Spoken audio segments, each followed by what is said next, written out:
Rentang waktu antara Imam Syafi'i dengan Nabi Muhammad itu di atas 100 tahun. Tepatnya 130 tahun. Jarak ini dan dibukukan tidak langsung oleh Imam Syafi'i. 3 generasi setelah Imam Syafi'i meninggal. Artinya apa? Tidak dikehendaki Imam Syafi'i membuat mazhab.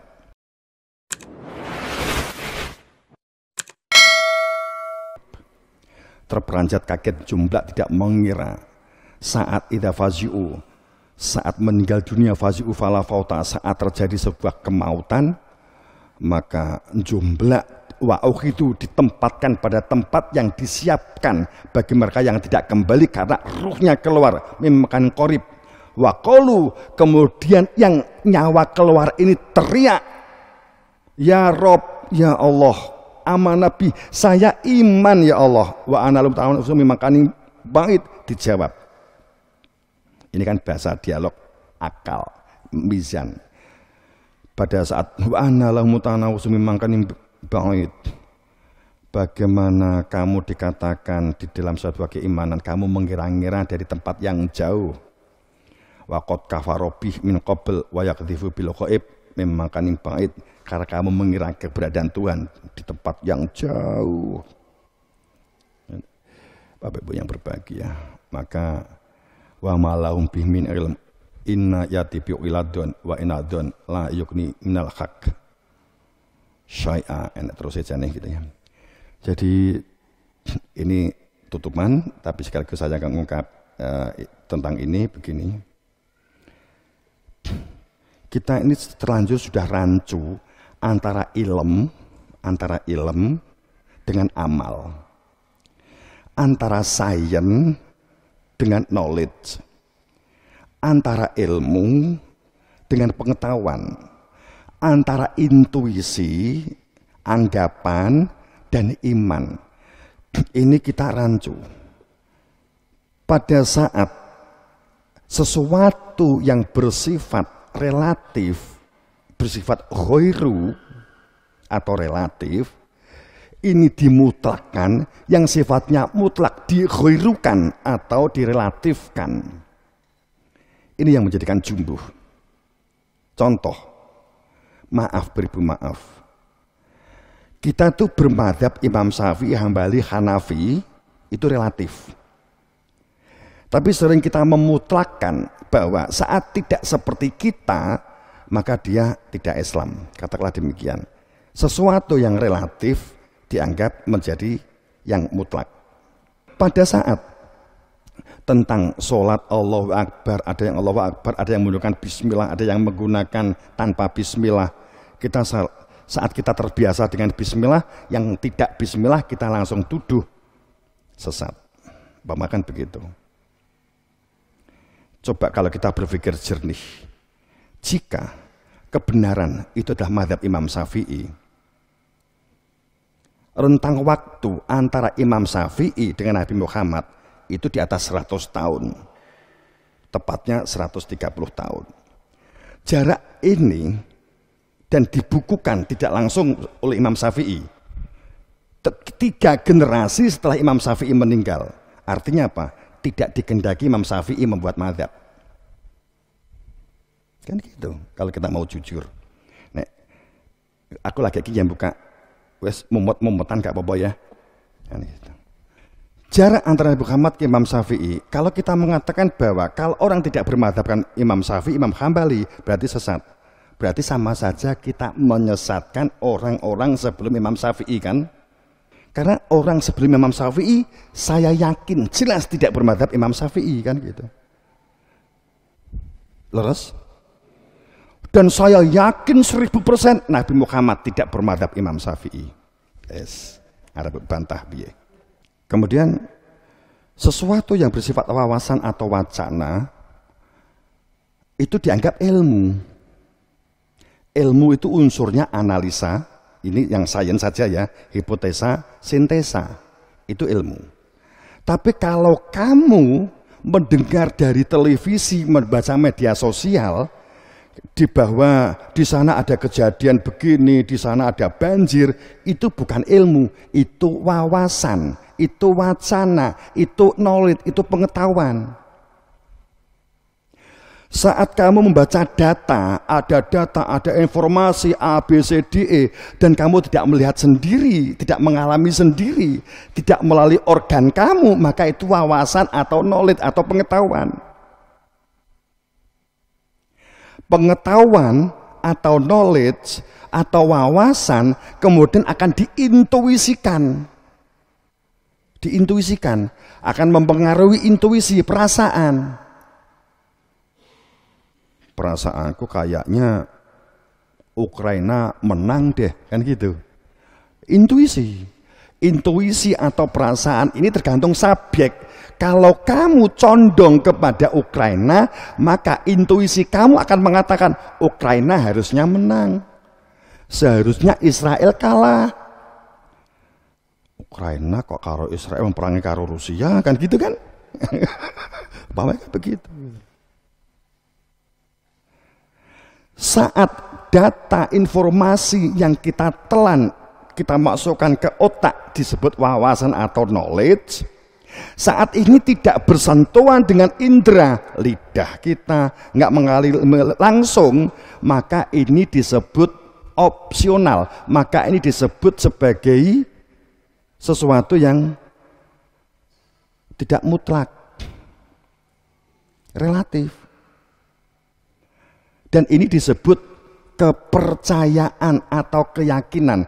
Saat informasi berita yang kita masukkan ke otak kemudian menjadi wawasan dan menjadi pengetahuan bagi kita dan tidak bersentuhan dengan indera kita, maka itu disebut sebagai kepercayaan atau keyakinan. Tidak bisa disebut sebagai keimanan. Yang disebut iman itu langsung. Kalau kamu mendengar tentang rumah tangga itu begini, harmonis itu begini, kamu tidak bisa dikatakan sebagai pelaku rumah tangga. Tapi itu wawasan tentang rumah tangga. Ilmunya rumah tangga jika kamu dinikahkan, qabil tu nikah watat suwijaha, bla bla bla, kemudian dikatakan halan, maka itu disebut kamu berada di dalam ilmu. Mengetahui hakikat sesuatu. Sudah ada unsur analisa, ada unsur hipotesa, ada unsur sintesa, objektif, objeknya yang ngomong. Bukan subjeknya yang berbicara menurut intuisi saya, menurut pendapat saya. Bukan begitu, ini perbedaannya. Sehingga pada saat kita mendengar informasi tentang, maaf, surga, neraka, bidadari, kemudian kita mencari jawaban menurut buku A, menurut buku B, menurut buku C, berarti itu wawasan, karena kamu tidak bersentuhan sendiri masalah indera ini. Itu wawasan. Di sini wa malaum bimin ilm, hanya dengan ilmu supaya tidak dalam prasangka, harus pasti Allah itu adalah dengan 20 sifat wajib, sifat jaiz, sifat mustahil, umpamanya begitu. Rohmu kondi, buku ini, berarti itu wawasan. Yang diperlukan al-awaludin, pangkal pokok untuk dapatnya di dalam sebuah situasi, di dalam Tuhan, mengenal. Itu ada ilmunya. Kalau kamu gak bersentuhan dengan bengkel, maka itu wawasan. Jika kamu tidak bersentuhan dengan pertanian, bisa ngomong pertanian, berarti wawasan. Ini fungsinya hanya untuk keren. Dan biasanya ini yang mendapatkan sangu saat ngisi. Gitu ya. Kalau kamu ngomong pertanian itu adalah, bakteri adalah, umpamanya begitu. Peptisida yang nabati itu digunakan ini. Fungisida caranya membuat begini-begini. Bakteri air itu begini, bakteri alam itu begini. Bakteri asam laktat begini, digunakan begini, menggabungkannya begini. Umpamanya kan begitu. Ini kamu ngomong di syuting, berarti kamu keren. Dapat bayaran. Kan dapat YouTuber toh. Kan gitu. Tapi nek kamu ke sawah bener nyemprot cara membuat bakteri, natural bakteri, kamu mencari water bakteri, kamu mungkin mencari random bakteri, umpamanya begitu. Nah, kamu cari, terus kamu cake di sawah, nggak akan gelem ngetot kayak gue, gitu loh. Ya. Yang diperlukan shooting itu orang pinter, yang diperlukan tani itu orang cerdas, gitu kan? Orang cerdas itu tahu solusi bertani. Saat musim begini apa yang ditanam, saat tanamannya itu ini airnya berapa, ini tanaman air atau ini tanaman sebenarnya adalah tanaman basah lembab tapi nggak berair. Umpamanya kan begitu. Apakah sistem aerob atau sistem anaerob, apa yang kita gunakan? Nah, pada saat kita berbicara tentang hal demikian, maka macake keren, itu wong pinter. Nek orang cerdas gak membutuhkan ini. Jadi kalau jenengan bingung, waduh aku gak ketok iyai nek gak nggawa serban, itu wong pinter. Nek wong cerdas gak nggawa iki jane gak masalah kan itu. Pangapunten guyon. Ini petani coba kowe ndek tani jasan. Repot dah. Nganggo pantopel.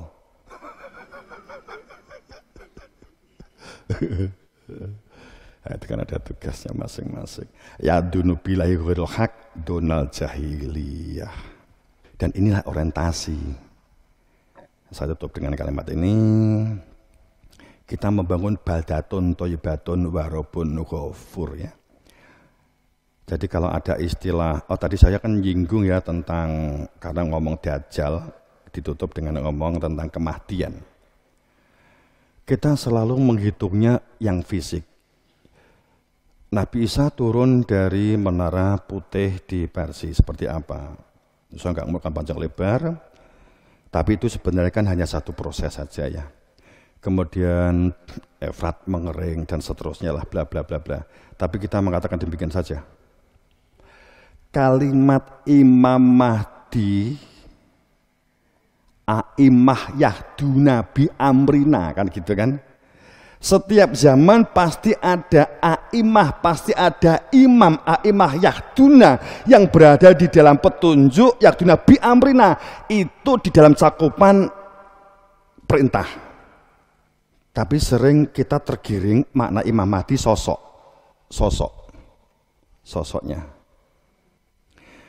Dikatakan imam sholat itu karena ada jamaah.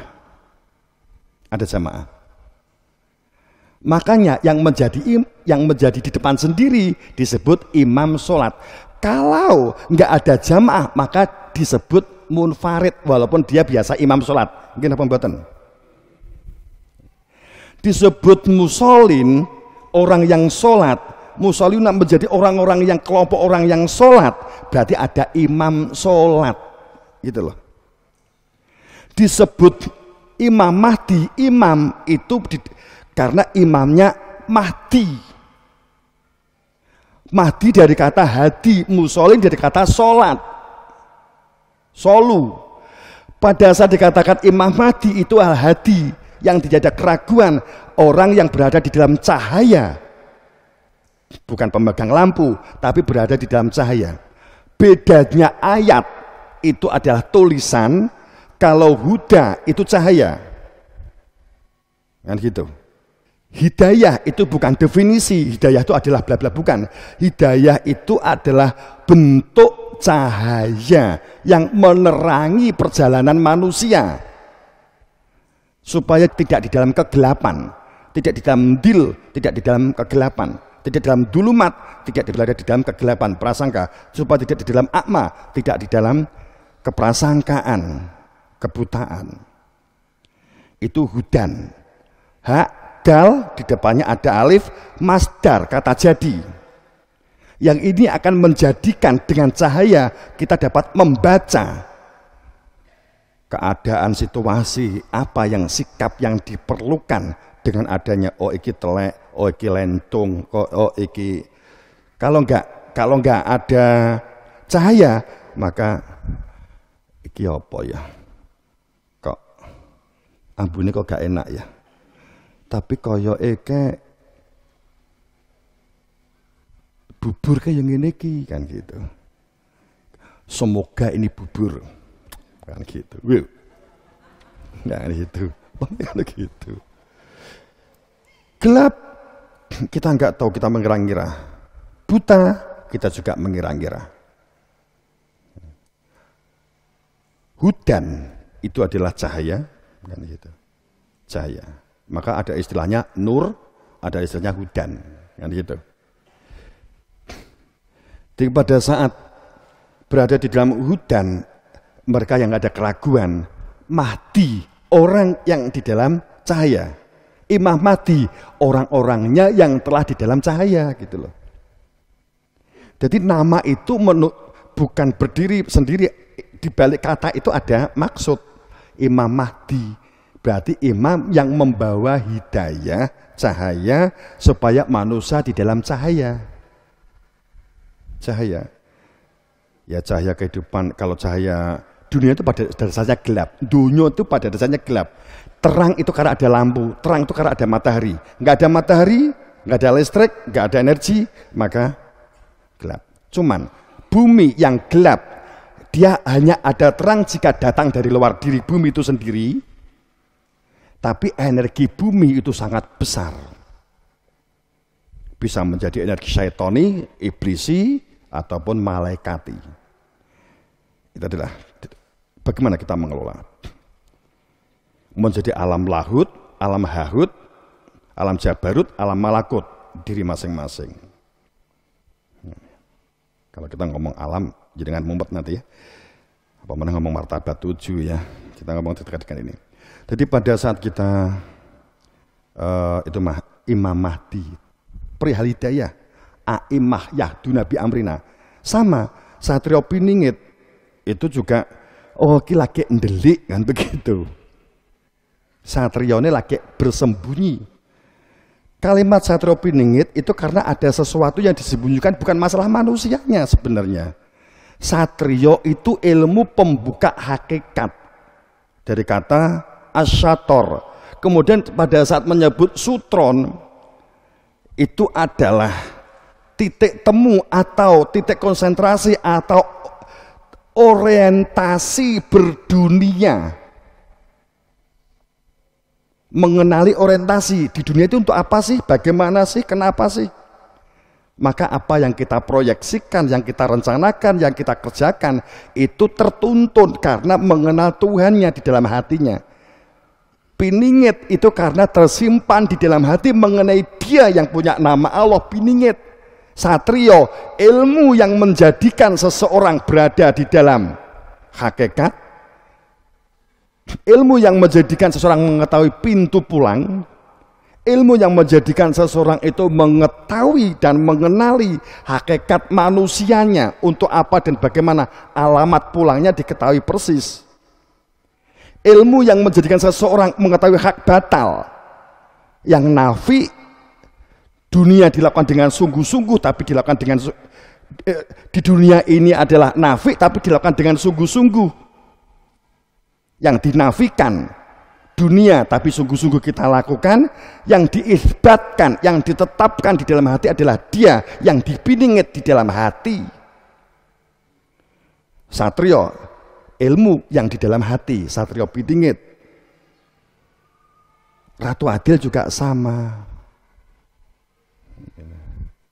Ratu Adil itu malah sering ayatnya diungkap di setiap Jumat. Nah, itu. Bil adil wa ihsan wa ita'il qurba wa nahyi fasa wal munkar wal baghi, kan gitu kan. Sering banget. Cuman masalahnya saat bil adil itu keadilannya keluar, padahal kalimat ba majrur itu wujud ketaatan karena mengenal. Bil adil berarti tidak mungkin kita akan mampu mewujudkan keadilan dan mengadili orang lain jika tidak mampu mengadili dirinya sendiri. Bil ihsan, Tidak mungkin seseorang itu disebut baik jika dirinya sendiri tidak dalam kebaikan.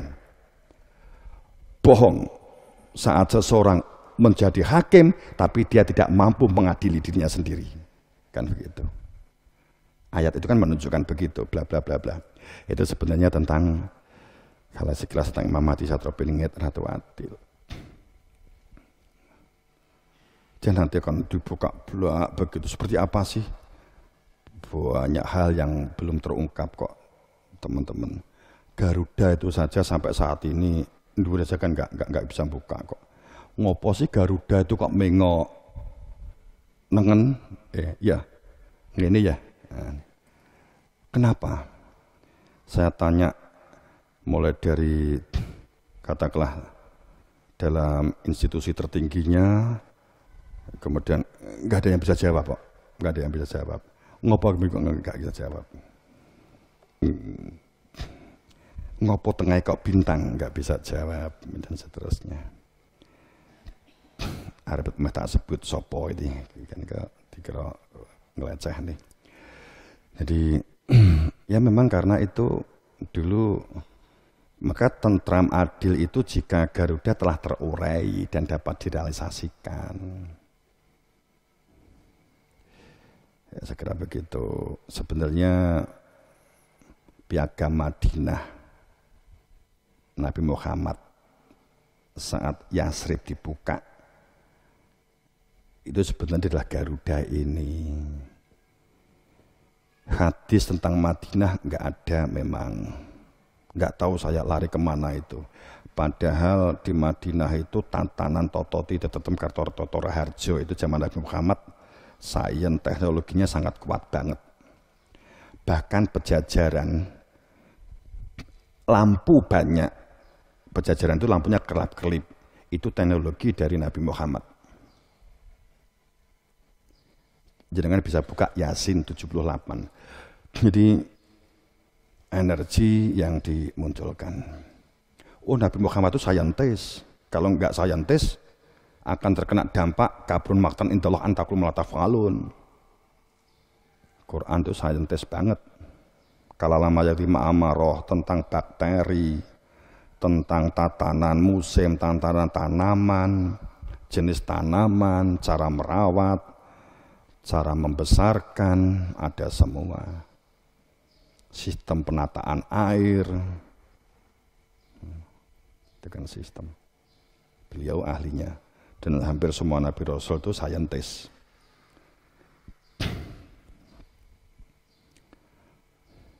Digambarkan, makanya saat berdagang untungnya besar, banyak.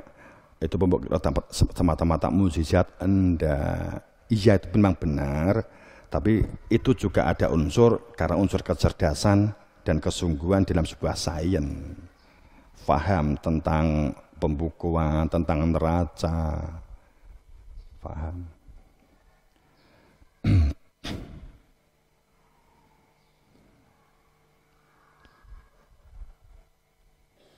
Nabi Sulaiman itu kerajaan besar karena teknologi.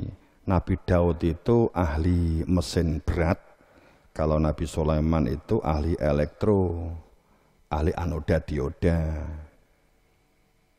Ahli lilitan itu Nabi Sulaiman. Kalau Nabi Idris itu ahli kimia. Awalnya sebutan darosun, darosa itu karena dia memang alkemi, ahli kimia.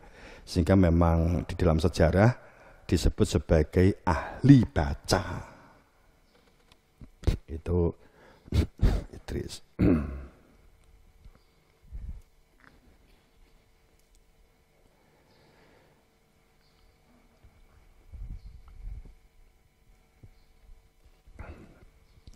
Kalau excellent ahli pertanian itu Nabi Ibrahim, putranya Nabi Ishak. Itu garwane Siti Sarah itu adalah yang kemudian tersebut menjadi Kuan-in. Teknologi tentang pertanian, kemudian mengetahui masa, musim itu beliau. Ini rahasia yang selama ini gak terungkap. Wah, ahli sains semua. Malu kalau kita ungkap, jenengan gini-gini aja tuh malu kalau diungkap satu persatu. Nabi Sulaiman itu ada kelebihan memindah barang melalui bakteri. Sehingga seperti perbedaan dimensi. Ada teknologi dengan menggunakan sistem gelombang transendental sama gelombang longitudinal digabungkan menjadi sebuah gelombang typically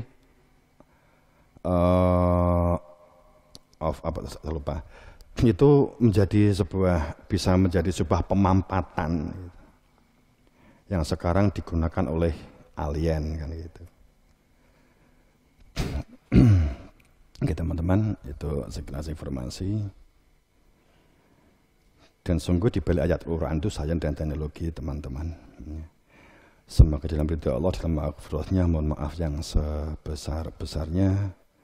Semoga tatanan lahir, terwujudnya tatanan Baldatun Thayyibatun Warabun Ghafur, dan tatanan batin, kehidupan yang batin yang mempengaruhi tatanan yang lahir, semoga juga dalam Baldatun Thayyibatun Warabun Ghafur kita bangun bebarengan kebersamaan kekeluargaan tanpa melihat perbedaan asal-usul suku, bangsa, agama, dan keyakinan. Berdunia adalah keniscayaan untuk saling support, saling mendukung tanpa melihat apapun, Kristen, Hindu, Buddha, monggo. Tapi yang batin adalah masing-masing bagaimana kita supaya dalam keimanan dan dalam keselamatan. Karena inti syariat, sholat, puasa, zakat, kaji, intinya syara'alakum minadin mawasobih itu adalah tidak berpecah belah. Wala tatafarraqu. Itulah inti tatanan ubudiyah adalah tidak berpecah belah. Maka Allahu Akbar menjadi pendengar yang baik, pelihat yang baik, pemikir yang baik. Subhana rabbil adimi wa bihamdi, Fatihah dulu menyatu di dalam lingkup kehendak Tuhan. Kita rukuk untuk menjadi hamba yang sadar kita dalam kebersamaan. Sami Allahu liman hamidah Rabbana lakal hamd. Maka kita mengembangkan budidaya pemberdayaan dalam diri kita. Subhana rabbil a'la wa bihamdi, sadar sebagai hamba. Kita berproses kembali kepada Allah, sadar fasjudu ila Adam, hamba yang memiliki guru. Tanpa guru maka gurunya adalah setan. Kita duduk di antara dua sujud, sadar kita butuh memohon, butuh pertolongan, dan seterusnya sampai at-tahiyat, bahwa kita sadar hanya dengan sholawat syafaat akan menyertai kehidupan seseorang yang terwujudkan bahwa ahdanur rahman, untuk saling mengikatkan diri, mengembangkan potensi. Semoga dalam ridha Allah, dalam maghfirahnya mendapatkan bir-bir dan berkah wasitoh. Assalamualaikum warahmatullahi wabarakatuh.